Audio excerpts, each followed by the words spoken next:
Eu nunca quis ser pastor. Quando eu fui ser consagrado ao pastorado, eu falei, mas eu não queria isso, não queria ir. Eu lembro que o meu líder falou, eu preciso reconhecer aquilo que a igreja precisa reconhecer aquilo que você já faz naturalmente.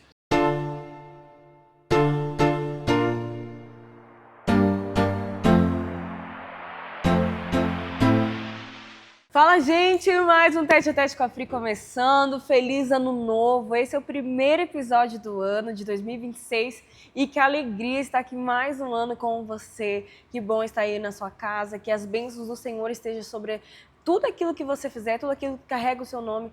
Que em nome de Jesus o Senhor possa abençoar, guardar, proteger e estar com você. Espero que os planos de 2026 aí já estejam todos anotados para começar um ano produtivo para a honra e glória do Senhor. Hoje, então, eu estou aqui com o pastor Diego. Gostaria que você recebesse ele com alegria. Bem-vindo mais uma vez. Eu acho que é o quê? Segundo, terceiro? Acho que é o terceiro. Terceiro tete a tete. Eu acho que é a primeira vez que a gente fez foi contando um pouquinho da tua trajetória quando você saiu como missionário, né? E a gente falou sobre... O título foi Além das Quatro Paredes. Você lembra disso, não? Não. Nem lembra? Não lembro. Depois a gente teve um que a gente falou sobre os cursos, junto com a Isa, a gente fez um em família. E agora, mais uma vez, para um novo tempo, um novo episódio, algo novo. Se apresenta novamente para quem não te conhece aí.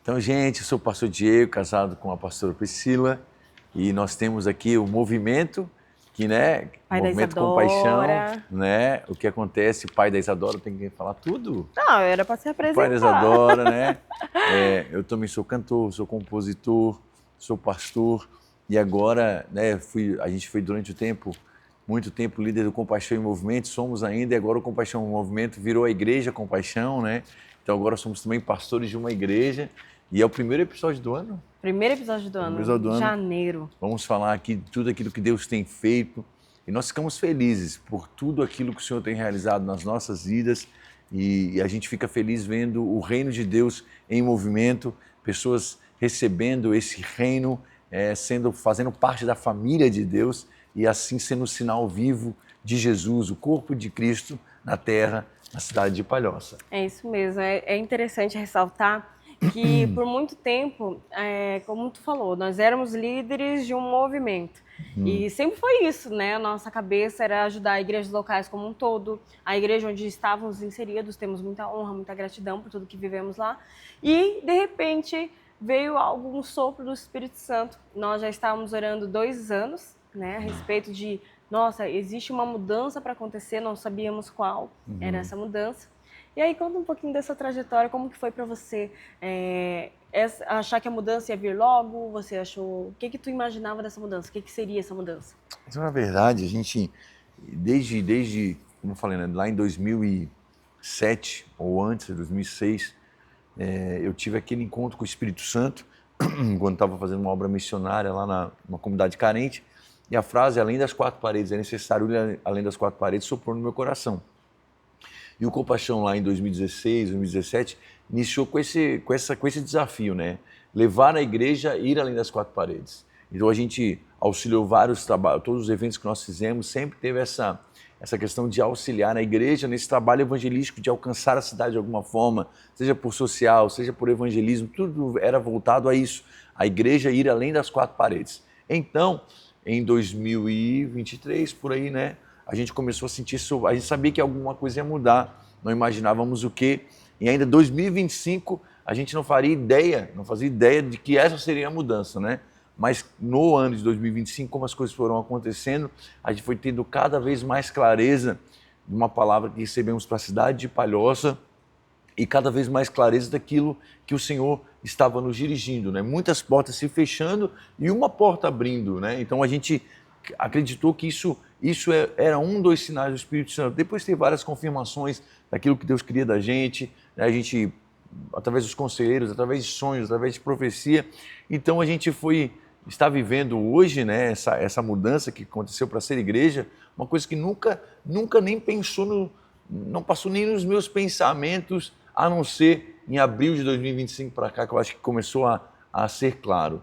Essa atitude, né? Então, eu fico surpreso, na verdade, com essa mudança de Deus que eu nunca realmente imaginei. né? Nunca quis ser pastor, né? Eu nunca quis ser pastor. Quando eu fui ser consagrado ao pastorado, eu falei, mas eu não queria isso, não queria ir. Eu lembro que o meu líder falou, eu preciso reconhecer aquilo que a igreja precisa reconhecer aquilo que você já faz naturalmente. Eu me lembro que na consagração foi uma alegria da igreja, eu até fiquei surpreso com toda a festa que a igreja fez, porque aquele líder realmente estava certo, ele estava reconhecendo apenas uma coisa que já acontecia, né? Então, na minha cabeça, na época, eu ia ser cantor, ia continuar viajando, cantando nas igrejas e tudo mais, e Deus foi mudando o meu coração, Deus foi mudando, tudo foi acontecendo para isso, e daí a gente foi vivendo essa mudança junto, essa transformação junto, esse alinhamento, a gente vê literalmente um alinhamento de Deus para épocas específicas. Então é isso que eu vejo, essa mudança que a gente viveu foi um soprar do Espírito Santo, sem sombra de dúvida nenhuma. Sim, e é interessante como é um podcast, eu gosto também de detalhar algumas coisas. Ano passado, 2025, também 2020. completou 10 verdade. anos do teu pastoreio, Isso aí. da tua consagração, né, como pastor. Então foi 10 anos de um chamado de Deus para tua vida. Porque é tão interessante tu falar assim, eu não me via como pastor. E de fato, gente, eu sou casada com ele, a gente vai fazer 7 anos de casado esse ano, né, de 2026, 7 anos juntos ali. E 7, 8, 9 anos no total de que nos conhecemos, eu acredito, né? Sim, 9 anos. Então, mas casada com ele já estou 7 anos. E, de fato, ele sempre falou, eu não me vejo como pastor de igreja, eu acho que eu não sirvo para isso, não sei o quê. Eu me vejo sempre nesse ramo de música, educação. Sempre a educação foi algo muito forte nele, né? Do ensino, mas também foi uma coisa descoberta ao longo dos anos juntos, com né? certeza. Mas é tão interessante ver. Mas foi 10 anos de pastoreio e aí surgiu a Igreja Compaixão. Mas antes de surgir a Igreja Compaixão, daí entra a parte detalhista da mulher, porque, tipo assim, ele já se apresentou e já falou, Igreja Compaixão! Eu achei que a gente ia contar mais no final do episódio, mas aí isso aí é vida real, isso é casamento também. Faz parte, eu também não passo roteiro para nenhum dos convidados, então não tinha nem como que ele adivinhar, mas eu achei que a gente ia falar só no final. Mas só para você entender, né, quando a gente veio para Palhoça, o pastor Diego, ele até chorou, né, amor? Lembra? Eu não quero vir para Palhoça e tudo mais. Ele ficou muito chateado de ter que vir para Palhoça. Só que muito interessante que Deus já tinha me dado uma convicção tão grande. Ele disse assim, amor, eu sei que tu tá triste, eu sei que tu não quer ir para Palhoça, mas eu sinto no meu coração, preciso compartilhar contigo que nós não estamos indo para algo passageiro, vai ser algo para Deus nos estabelecer naquela cidade. E é interessante que nós tínhamos uma data, nós tínhamos 5 meses para ficar na Palhoça e voltarmos, né? E ficamos 5 anos ali, né, em um local específico.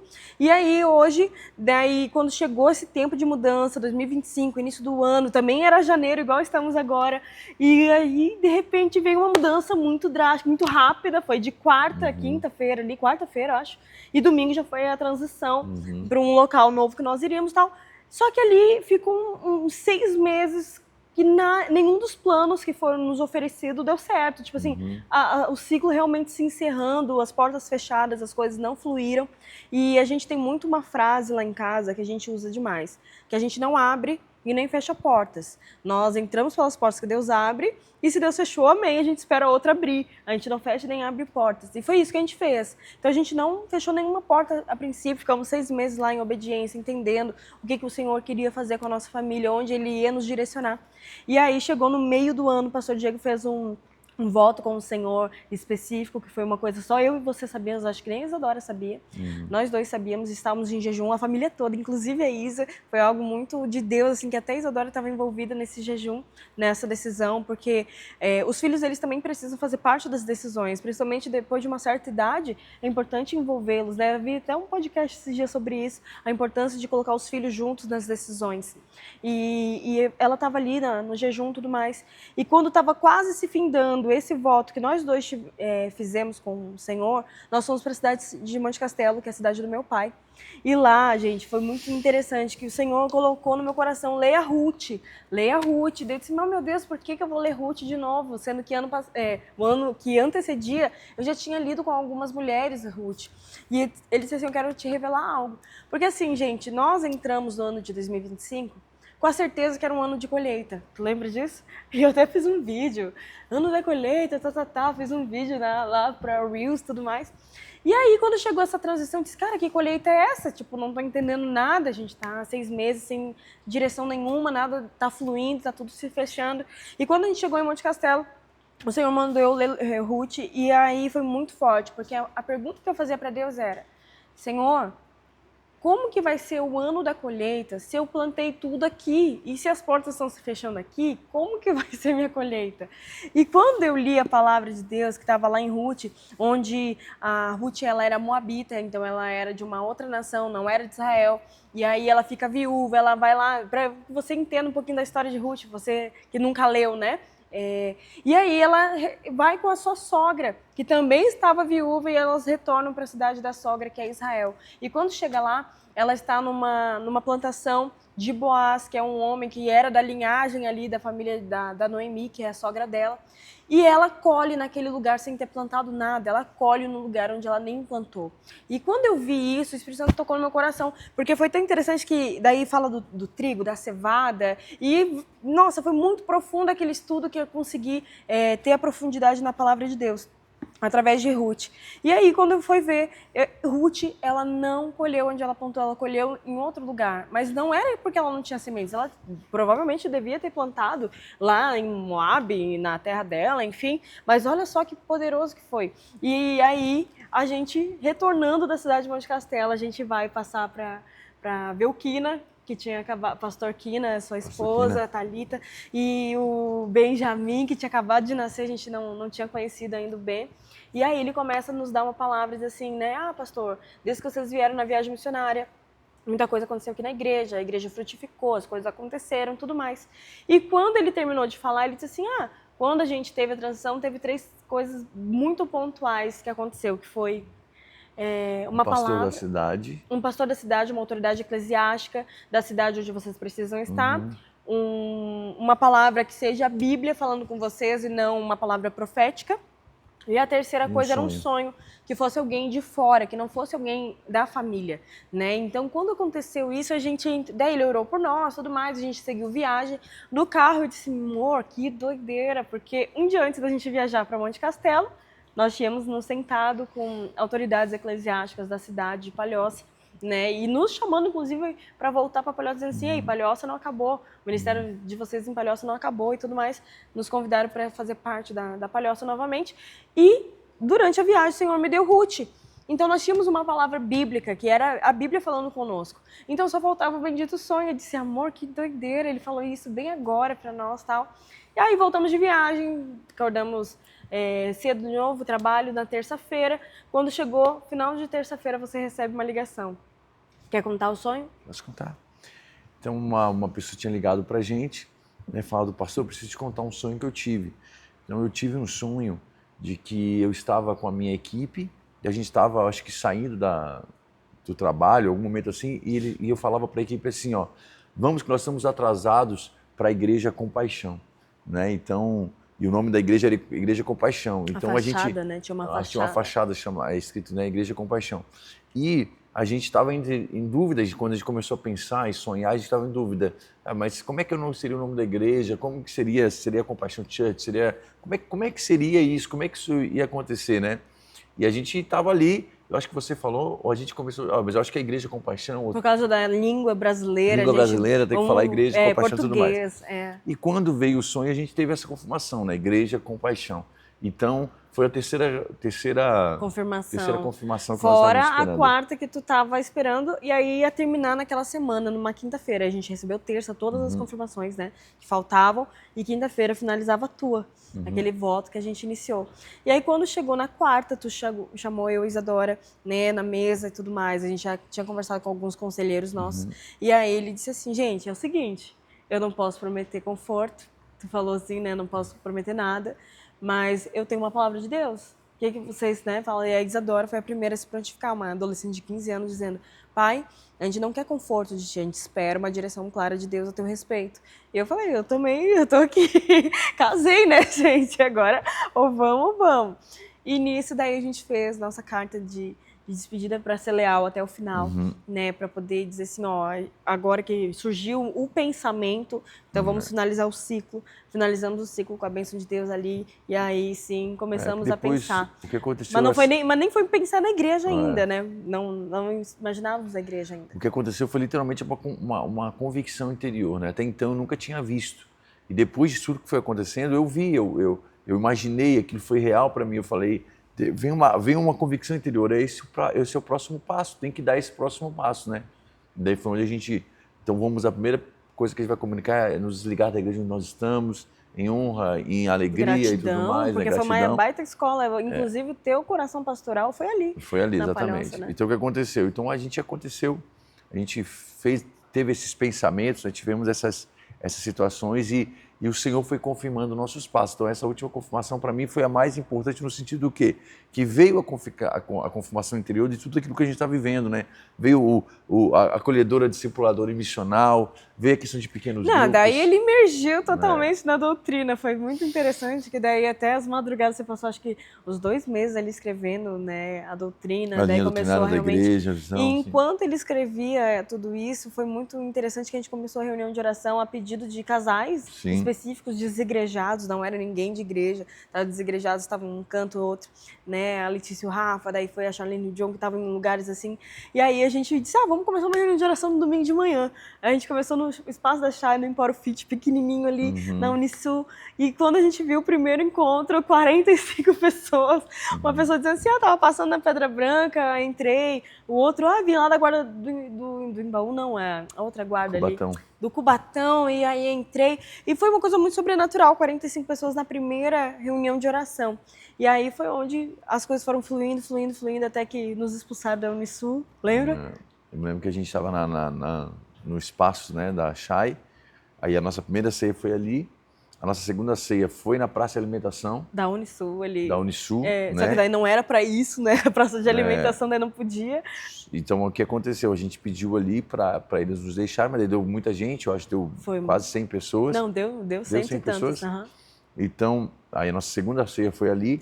A nossa terceira ceia já foi no espaço Centro de Eventos. Centro de Eventos Capate, ela estava congregando ali já com a gente. Ela disse, eu tenho um espaço, vamos lá visitar. A gente foi lá. Quando a gente saiu, a gente estava sem espaço, daí ela estava no culto e ofereceu o espaço dela. A gente alugou o espaço dela, a parte de baixo. De baixo, de eventos. Então ficamos um mês na parte de baixo. A nossa terceira ceia foi lá. Nossa terceira ceia foi lá.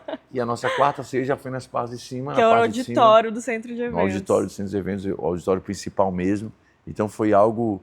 ali sobrenatural. Aconteceu a primeira membresia daí. Aconteceu a primeira membresia. E a quinta ceia foi já em novembro. Aqui aí foi onde nós exatamente estamos. Aqui onde nós estamos, aqui nosso espaço. Então o Senhor foi... A gente foi vendo essas confirmações dia após dia. E foram as portas se abrindo, né? As portas se abrindo.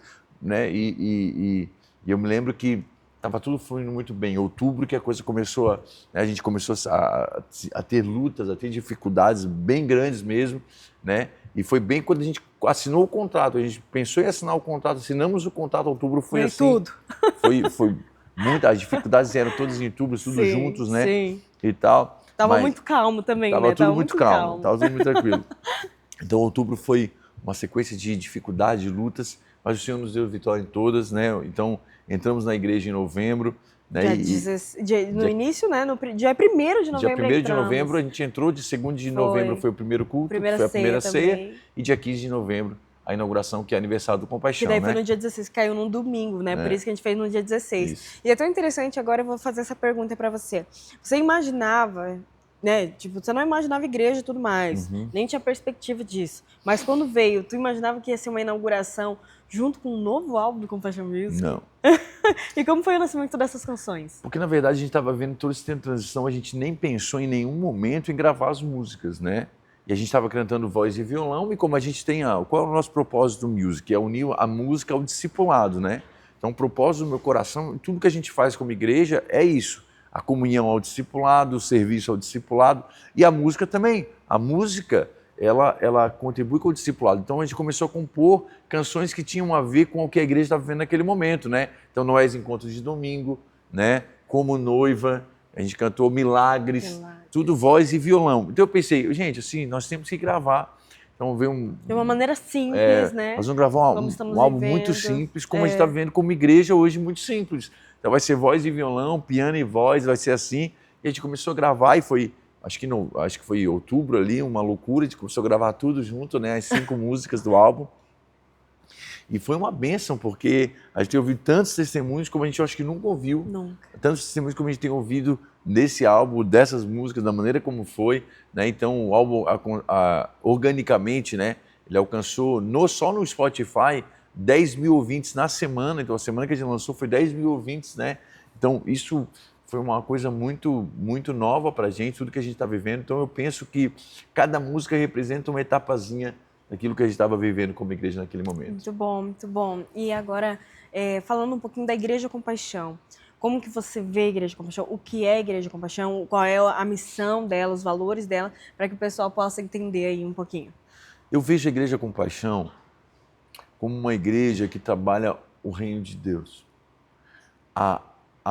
O testemunho fiel do reino de Deus, ser um sinal vivo do reino de Deus. Eu vejo a Igreja Compaixão como uma igreja que a gente quer trabalhar para a nossa igreja, nós queremos trabalhar para a cidade, né?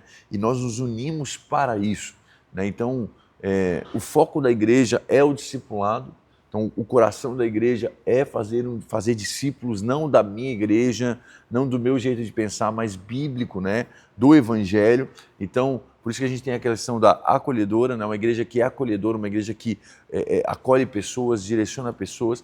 É uma igreja discipuladora, né? Então, o que nós acreditamos como discipuladora? Discipuladora é o seguinte, é uma igreja que se reúne, ela está em comunhão, é uma igreja que serve juntos, é uma igreja que ora juntos e é uma igreja que lê a palavra junto, né? Então você vai ver nossos dias de oração, nós temos a leitura da palavra, a explicação da palavra e oramos em cima da palavra. É interessante explicar, né? A gente ora de segunda a sexta, de forma online, com a igreja toda quem quer, tem um link disponibilizado, a pessoa entra quando ela pode ali, mas o ideal é que seja de segunda a sexta, tem às 11 da noite, às 6 da manhã e às 3 da manhã, né? E por que eu pensei nisso? Porque nunca ninguém me ensinou a orar. Então eu orava. E às vezes, principalmente no começo da minha caminhada, eu orava 10 minutos, eu não tinha mais palavra e ficava daquele jeito. E muitas vezes também não tinha quem me explicasse a Bíblia pela Bíblia. Ou não tinha constância, disciplina. Não tinha constância, né? Disciplina. Então, eu pensei, cara, nós temos que orar junto como igreja, porque ensina a gente a ter disciplina, né, na oração. Então foi dessa forma. Então a gente une a oração e o discipulado nesses dias. E a missional, por quê? Por que eu sou um discípulo? Eu sou um discípulo porque eu tenho uma missão. Então nós como igreja temos uma missão, né? Então nós queremos manifestar a realidade de Deus na cidade onde nós estamos. Então qual é o objetivo final da igreja? É que as pessoas olhem para a igreja e vejam, meu Deus, por que eles fazem o que estão fazendo? Quem que sustenta eles? E a resposta seja, é o Senhor Jesus. Então esse é o nosso coração, né? É ser uma igreja além das quatro paredes, né? Como é que a gente faz isso? Acolhendo, né? Discipulando e enviando para a missão, para alcançar a cidade. Amém. E agora, como é que você faz a diferença entre Compaixão em Movimento e Igreja Compaixão, Compaixão Music? Explica um pouquinho aí qual é a Eu acho que a grande diferença, né, é do Compaixão em Movimento para a Igreja Compaixão. O Compaixão em Movimento continua com o mesmo DNA, que é o quê? Levar a igreja além das quatro paredes. Através do quê? Através das ações sociais. Né? Então o que acontece? Nós temos o Compaixão Club, que é o contraturno, hoje nós temos o escoteiro, nós temos um sonho de ter uma creche, né? Funcionando na igreja para mães ou avós que às vezes cuidam da criança, não tem onde deixar e deixam na igreja ali, e a criança pode aprender o evangelho, pode aprender a cosmovisão cristã, como isso é importante, como isso forma o caráter, né? Então a nossa maneira de evangelizar é essa maneira diaconal, servir a cidade. Então o Compaixão em Movimento continua com esse DNA, servir a cidade de uma forma diaconal, e assim nós evangelizamos, né? Nosso evangelismo não é lá, aceite a Jesus, você conhece Jesus, esse não é o nosso evangelismo. O nosso evangelismo é servir as pessoas, servindo as pessoas nós possamos alcançar o coração delas e ensinar o evangelho, o valor do evangelho. Então essa é a nossa missão do Compaixão Movimento. A Igreja Compaixão é ser uma igreja, né, que trabalha para... Então o movimento é quase a parte missional da igreja, enquanto a igreja é o coração de onde tudo acontece, né? O Compaixão Music, os cursos e tudo mais, os FPs, os pequenos grupos, tudo acontece na igreja para que a gente alcance a cidade. Muito bom. E ali você falou de uma forma diaconal, para que as pessoas entendam, quem está nos ouvindo não está na visão, né, do Compaixão, assim, como que seria essa forma diaconal? Então o que acontece? Existe uma grande diferença de evangelismo proselitista e o evangelismo diaconal. Eu, na minha percepção, claro que tudo é importante, mas eu vejo que o evangelho, esse tempo que a gente vai exceder, as pessoas não querem saber o que você acredita ou não acredita. As pessoas estão cansadas de informação. Quem é a coisa certa aqui? As pessoas querem ver o sinal do reino de Deus. E na igreja de Atos era assim. Eles cuidavam dos órfãos, das viúvas ali, dos gregos e tudo mais. Eles alimentavam. eles curavam os doentes e a igreja ia caindo na graça do povo e o Senhor ia acrescentando a igreja, né? Então, os diáconos vinham justamente para servir a cidade, os cristãos, as pessoas que estavam em necessidade.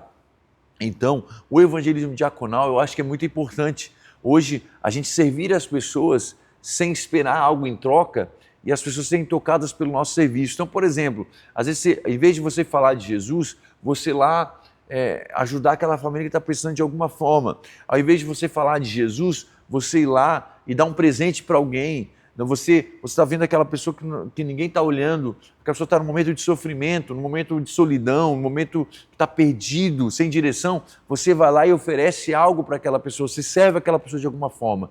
Então, para mim, esse é o evangelismo diaconal, né? Um evangelismo de servir as pessoas, servir a cidade. O evangelismo proselitista é aquele evangelismo da praça, onde eu vou lá na praça e começo a falar de Jesus. Foi bom por um tempo, acredito. Nós fazemos isso também, porque eu não digo que isso não é importante. Claro que é importante, né? Mas eu acredito que o nosso evangelismo proselitista, ele acontece nos pequenos grupos. Então, a gente anseia ter pequenos grupos nas faculdades, pequenos grupos nas escolas, nós já temos pequenos grupos nas casas. Nosso sonho é ter um pequeno grupo em cada bairro da cidade de Palhoça, que tenha ali um pequeno grupo onde as pessoas possam ouvir o evangelho, não apenas alguém falando, mas alguém chamando para a mesa, chamando para perto. Amém, que legal, que alegria. E agora, para a gente poder finalizar, o que você espera desse ano de 2026, tanto como pastor Diego, né? E o que você declara sobre a igreja, o pessoal que está assistindo? Amém. Eu espero menos mudanças. Por favor. Em 2026, eu penso que a gente vai consolidar como igreja a visão que Deus colocou no nosso coração. Então, 2026 para mim é esse ano de ir consolidando, né? Por mais que, por incrível que pareça, nós já temos uma estrutura que eu penso, meu Deus do céu, né?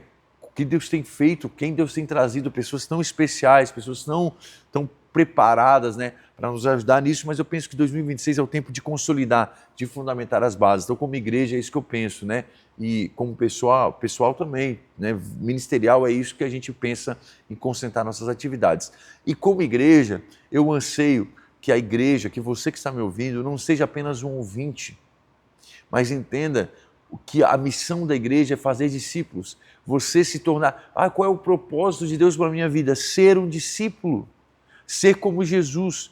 Qual é o desejo de Deus para mim? Que você seja como Jesus. Qual é o meu maior desafio como cristão? Você ser como Jesus. Nós precisamos entender que Jesus mora em nós e o processo de santificação é exatamente isso. O velho Adão deixando de existir, o velho Diego, a velha Priscila, o velho Lucas, o velho João, o velho Maurício, para que o novo Diego surja, para que a nova Priscila surja, para que o novo João surja. Esse é o propósito, esse é o desafio, essa é a única missão da igreja. Porque quando o novo Diego surgir, Jesus está ali. Quando nós, como igreja, viver essa nova realidade do reino, nós vamos nos manifestar essa nova realidade do reino aonde a gente estiver. Se a gente for um empreendedor, a gente vai ser um empreendedor do reino. Não vai ser um empreendedor como todo mundo. Quando a gente for fazer uma ação na igreja, nós vamos fazer a ação do reino de Deus ali. Então, como que nós somos corpo de Cristo? Sendo como Cristo. Não tem como ser corpo de Cristo se nós não sermos como Cristo. Então, o teu desafio, meu irmão, é colocar na tua agenda 1 hora por dia e orar. E não negociar essa hora por dia por nada. Porque você tem acesso ao Rei dos Reis e Senhor dos Senhores. É a maior alegria que nós temos. Nós temos acesso ao Rei dos Reis. Só que nós não aproveitamos isso. Nós não vivenciamos por isso. Por quê? Porque tem tantas paixões aí que te rodeiam. A paixão de ficar rico, a paixão de ter uma família, a paixão disso, daquilo, outro. E essas paixões te consomem. Mas só existe uma paixão para o discípulo: ser como Jesus. Querer fazer aquilo que Jesus deseja, estar enganjado no reino de Deus e, se preciso for, morrer por isso.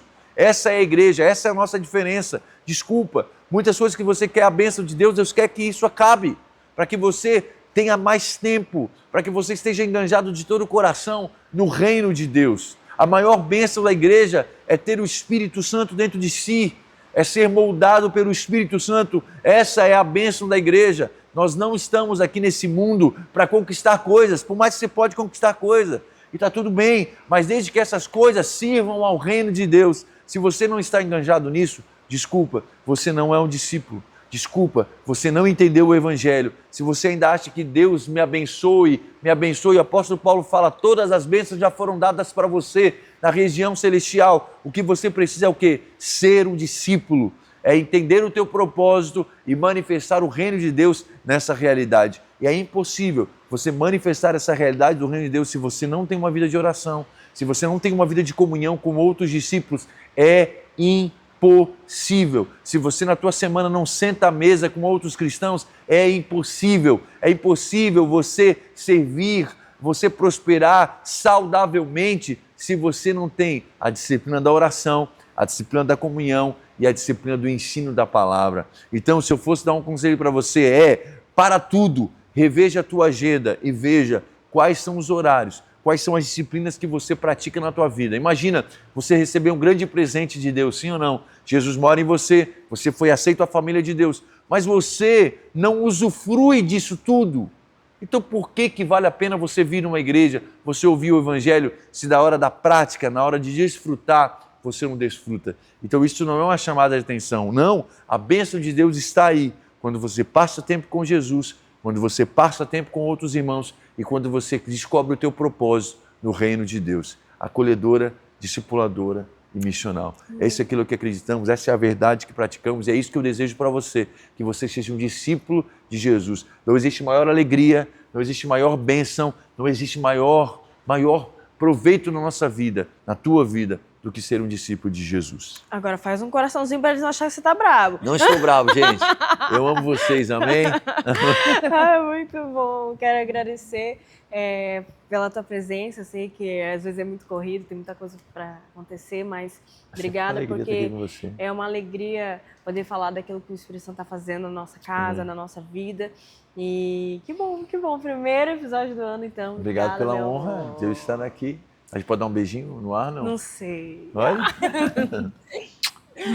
Ai, gente, que alegria. Quero agradecer, então, você por ter assistido até aqui.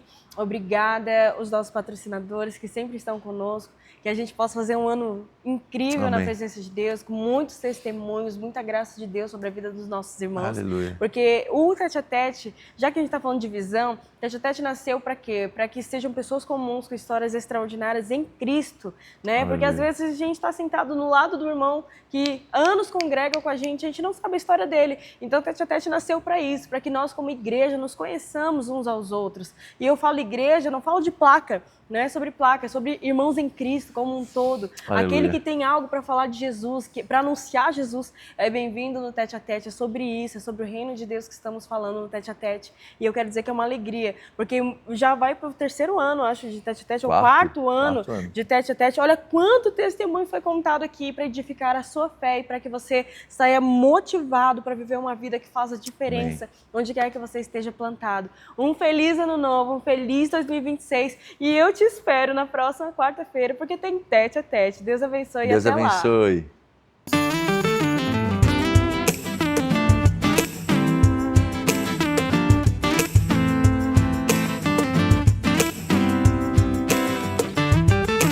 E hoje só quero agradecer, só quero agradecer, só quero agradecer.